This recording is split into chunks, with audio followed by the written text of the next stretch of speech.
Concert যদি আশপাশে যদি দিতেন, কোন নাইকি অথবা কোন নর্তকীরা যদি আসতো, বলেন তো মানুষ জায়গা কি হতো? এ আপনারা মনে যেতেন নাকি? তাইতেন না? আল্লাহ এই কথাটা কি কবুল করুন, বলে আমিন আমিন আমিন। মানুষ জায়গা হতো না, এত সুন্দর স্প্যান্ডেল করে দেওয়া হয় না। দাঁড়ায় দাঁড়ায় ঘন্টার পর ঘন্টা নর্তকীদের দিকে তাকায় আছে। হেঁটে হেঁটে সবার আগে কোন সময় যাবে, তাড়াতাড়ি করে হাঁটে, সামনে যদি না যায় পেডিনে ভালো করে দেখতে পারবো না। ঠিক আছে না?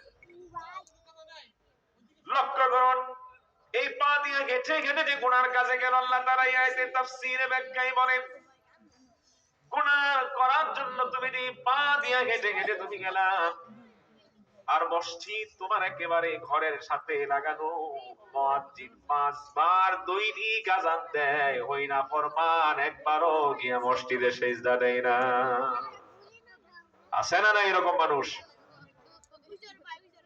তুমি আযান শোনার পর মসজিদে যাও না, তোমার ভালো লাগে না, কিন্তু কোথায় কোন জায়গায় একবার খালি কোন রকম এলান করছে নর্তকী আইব নাচার জন্য, নাটক করার জন্য, তুই পাগলের মতো রাত্রেবেলা লাইট নিয়ে দৌড়ায় চলে গেছো।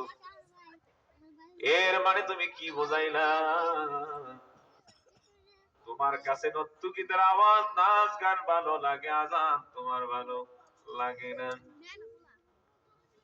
বলুন তো, পৃথিবীতে যত আওয়াজ আছে, কোরআন তেলাওয়াত আর আযানের ধ্বনির চাইতে আর সুন্দর আওয়াজ কি পৃথিবীতে আছে? আপনাদের মসজিদে আযান হয়নি?